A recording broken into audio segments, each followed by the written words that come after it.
And welcome to another chess video. In this video, I'm going to teach you a trap based on the Ponziani opening, which allows you to get a huge positional advantage, and you can do this trap when you're playing as white.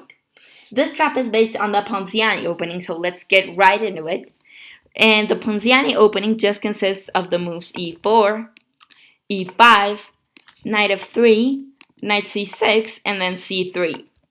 Now the point of playing c3 is so that we can play d4 on the next turn and gain control of the center.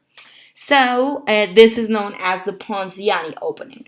A common move you'll see from black here is to play knight to f6, as you can see, attacking our pawn, but we're not going to worry about that pawn for just a second. We're instead going to play the move we were planning, which is d4.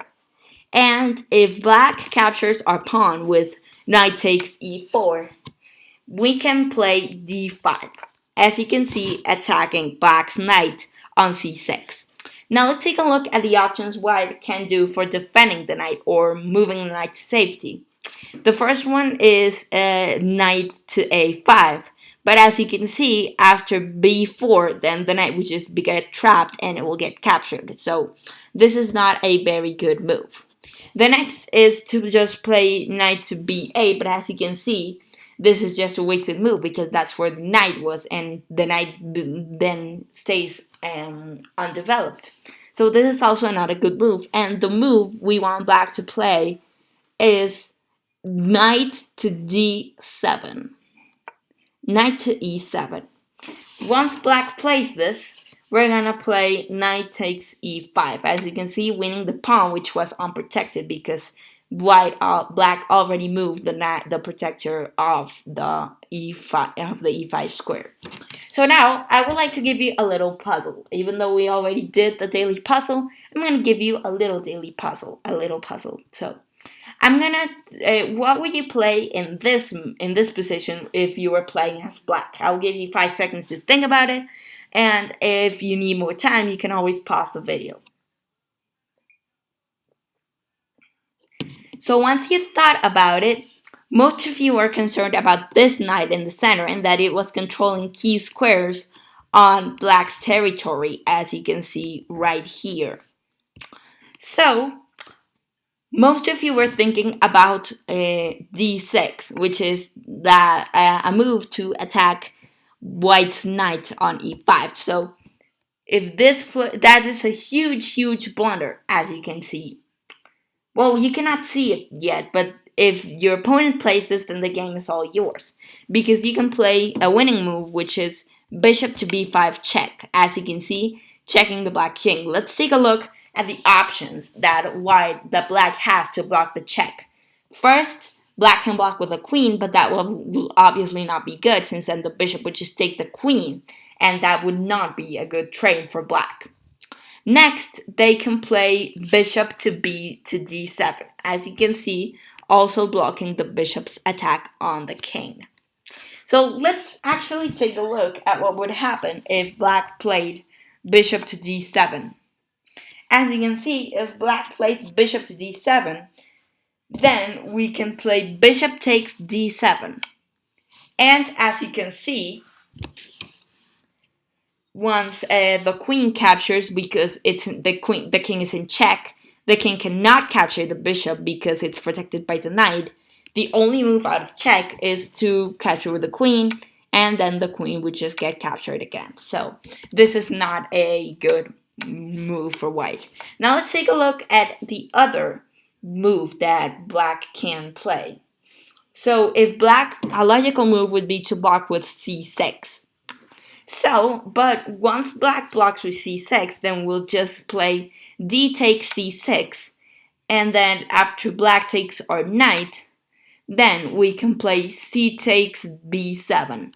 Check, as you can see, making a discover check against the king and threatening to win the rook and promote to a queen. So let's say black plays bishop to d7, and then we can just win the rook. As you can see, we're gonna play moves like queen to d7 check, and the only way out of check is to play queen takes d7. And the objective of this is to get the queen out of the bank rank so that we can play b takes a8 and then promote to a queen, as you can see, also checking black's king.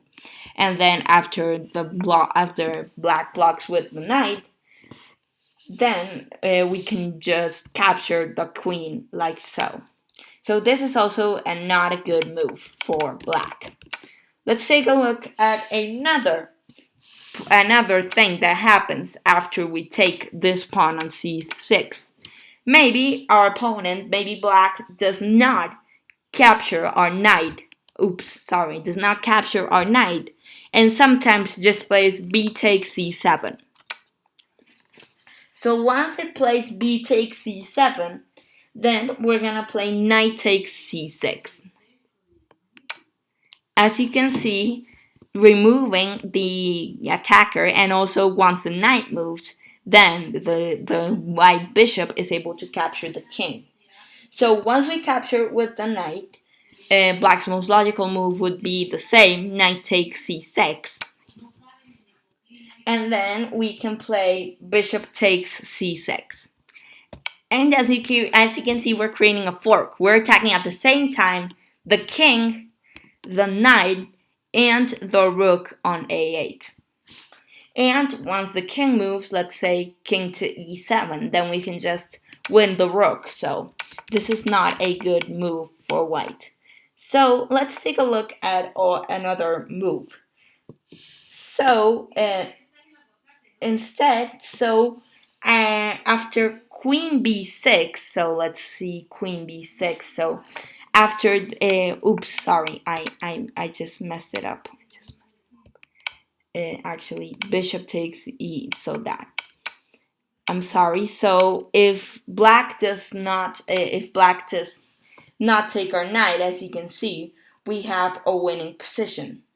And now, if we play queen b6, as you can see, this is a strange move because, as you can see, it's meeting with the black knight on the f2 square, and it's only defended by black's king. So black is ready to deliver checkmate, but you do not have to worry about it. So let's say boom and boom. So you do not have to worry about it because you can play knight to d4. As you can see, creating a discovered attack against the king, also defending the bishop so it will not get captured, and blocking the checkmate square black had. And then after white moves his king, losing the ability to castle, then we can just castle, and as you can see, we are really ahead in king development. So this is a really cool strat that you can play on your friends. So I hope you enjoyed this video, and I'll see you in tomorrow's daily puzzle. Bye!